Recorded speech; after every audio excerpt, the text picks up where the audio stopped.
Matt, the distance between you and I right now is probably like 8,000 miles. So hopefully the connection lasts up. But yeah, you're in Miami and I'm in Australia for another week. So how's your week been, brother? Been amazing, man. I think I don't know if we spoke since anyway, not on the AMA, but I did the podcast of We in Miami last week. I think, or was it the last week? I can't remember if we discussed that, but yeah, we did the podcast of We in Miami. It should be out pretty soon here, so I'm really looking forward to show everybody the result, the end result. Was that the one with Rello? Yeah, Rilla was on it. We had Ryan Neal, who is the founder of We in Miami podcast. It was a good time, man. I mean, it was a bit of a pain in the ass for me to go there because my car is in Vancouver right now, so I had to take the train down there. And man, it was quite the hustle, man. Like, I tried to rent a car, I had issues renting the car, and like it was just so annoying, man. I had to take the train, and then the train was actually pretty good, man. The train ride, I'm not gonna lie, it was great, man. It's so much easier than driving, and it was fast. It's just that you gotta get there, and you get a Uber from there, and then you gotta do this, and then Uber back, and then take the train back, and then Uber back from there to your home. Like, it's kind of annoying, but it's good. What made, or with the podcast, like how long was the actual filming? Like how long did you spend filming the episode? Well, we were gonna do 2 hours. I think we ended up maybe doing an hour and a half. Yeah, close to 2 hours. But I think we did it just under two. Can you give us any like Easter eggs or what to expect from the interview with you and Rello? Anything to look out for?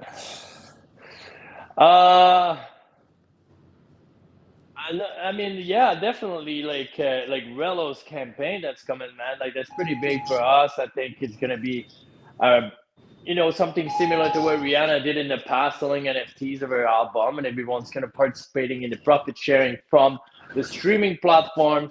That's something that I'm really looking forward to. I really believe in Rello. I love his music. That song "Fever" that's coming out is amazing as well. So, like, it's definitely something to look out for, man. Like, I don't even know why people wouldn't buy that one, to be honest. Oh, he's a talented dude. Yeah, like even as we were sort of getting involved with him at Mogul, it was like checking out his music videos on YouTube and just basically what he's done in the past. It's like he's on the way up for sure. Mm-hmm. Yeah, he's got 1 million views on his latest video, their music video. So, like, it's really cool to see, man, and I really want to help him become the first Bohemian platinum artist out there. There's definitely really good outcomes from this, man. Like I said, man, like the more you put in, the more you get out, man. So, like, if you want to have another chance to grab a piece of these album, you should do it because you're getting returns from the streaming profits. Definitely something that you can't find anywhere or everywhere, and man, it's a big opportunity, especially with this market coming here. Like, if Trump wins, man, it's gonna be a game over, man. Probably a home run for everybody. Yeah, well, that's the crazy thing, right? Because this is like, what is it, today and tomorrow is going to be pretty much where America stops to see what happens at the polls. It's like, Yeah. this is, I don't know, like depending which side you're on, but it's like, I'd feel like it's one of those years where people are really invested in what's going to happen.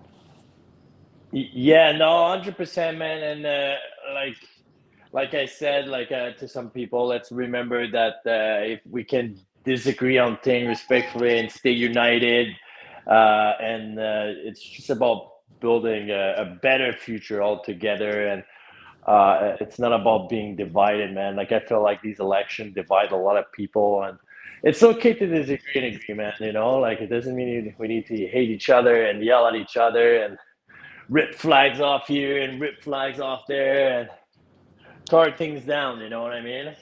Yeah, I think it flows also in Hollywood, doesn't it? Because it's like you've got people that purposely won't watch a film because an actor has a political view. I feel like it's maybe just going a little bit too far. Like, sort of, if you're watching a movie, you should watch it because you want to watch the actual film.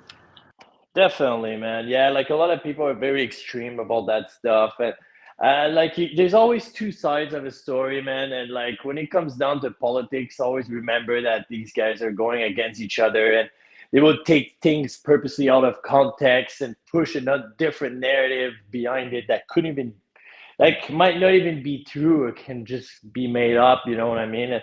And then you always have to do a lot of research. So definitely take everything you see in the news with a grain of salt. You know what I mean? Exactly. Well, it's like I feel like the other thing too is that it's sort of, I think you're kind of seeing too that the power of technology and some of the movies that Mogul's made, where you're not relying on a studio to make it. You're sort of just going ahead and making it. You can actually sort of, share your message. Whereas if you want to go the route of using a studio, and there's a lot of, I guess, a lot of chefs in the kitchen, and sometimes they make it all about political views in the film, where the original script is maybe just a fun adventure film, or it's like an Indiana Jones film, the original, but it's been shaped differently, and then it loses Hmm. money, and it's a bit, yeah, it's a different film. Oh yeah, man, and like look at politics or look at the news, man. Like everyone's repeating the same thing, and when you say it repetitively, loud enough and enough, like to people's head, they're gonna believe it, even if it's a lie. And like everyone's using teleprompter, even the politicians. So it's like, can't you see that everything is scripted? Like, you know, It it's is starting crazy. to get a bit, yeah, it's starting to get a bit insane. I miss the old days where you could watch a movie just for watching a movie and not actually have to worry about anything else. It's like this is just a great escape. Um, No, exactly. I've got a good video coming out here. I sent you a glimpse of it earlier.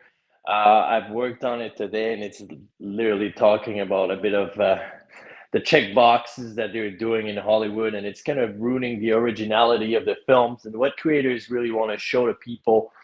Um, it's sad, man. People want to see the original stories, and there's just so many rules and regulation now. Like even if you wanted to get an Oscar, right? Like the Oscar situation, man, is like a little bit crazy. Like, what is it? If you want to be eligible for an well, Oscar, it's best it, picture it, it's category film. hard because sometimes like and there's both sides of it where it's probably good in some cases, but it's hard because imagine if you're doing a period film, like hypothetically you're doing a film about World War II or World War I, and it's you're trying Yeah, to tell the story accurately, but then if you tell it yeah. accurately, you're not actually going to get qualify as an Oscar film.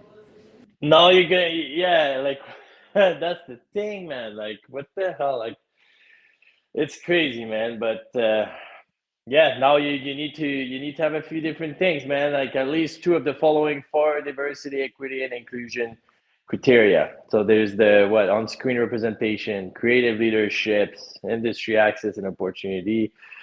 This is all like you know things that you need to have for the Oscars. They're kind of getting out of hand here, man. If you agree with me, like it's getting crazy out there.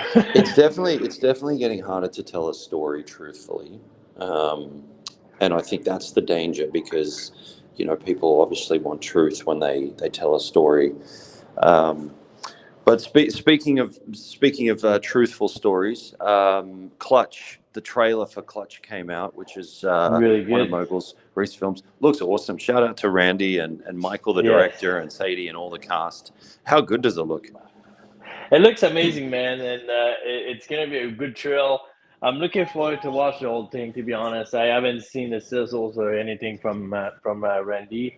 I think he's keeping it secret and behind the scene, but it's gonna be exciting. I think he's got a lot of new projects coming to the upcoming years that I'm really looking forward to hear about. But yeah, shout out to Randy, man, doing a great job, man. Keep killing it. Shout out, shout out to Randy. Yeah, and the other thing too is this week or today, AFM American Film Market opens in Las Vegas. First year that it's been held in Vegas, Oh, as far as he's I there know. tomorrow. Actually, Randy's going tomorrow. I forgot. I spoke to him I can yesterday. He was guarantee telling me. I can guarantee you he's going to have a good time, because it's Vegas. Nah, They man, had we some should pro. I go. mean, because it's usually held in Santa Monica, and it was like when Vegas takes an event like the Formula One, they don't just say, hey, like we're happy to have it. They kind of go the extra mile. So be good. We should Yeah. ask Randy, like, what's his firsthand experience of AFM in Vegas rather than in Santa Monica, and is it better or worse when he's been? Man, absolutely. I wonder, like, I feel like Vegas would kind of be like a bit like Montreal. You know, Montreal city is kind of dead and dirty, but then as soon as you get F1 or a big event, it's booming, man, and it's sick. Yeah, because exactly, they like being a host city. That's the funny thing, because it's like, yeah, I feel like some cities, like, to be honest with you, like LA is a great city for existing events, but like a host city, that like LA is a little bit like, you know what, we already have so many things. Like we've already got the Yeah, Lakers here, we've it's already got this, we've already got that.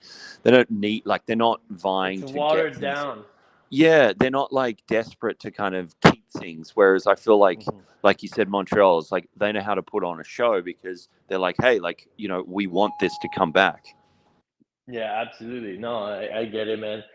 Vegas must be the same. I think they were hurting for a little bit over there, but it seems like a lot of movie are moving towards Nevada right Huge. now. So Yeah, there's this studios being built at Summerland, and I think I've mentioned it once before with our chats. Like, if everyone's wondering where are these people from California or LA, or where are the Hollywood people moving to when they go to Nevada, it's usually Summerlin in Vegas. So that's the so spot to be.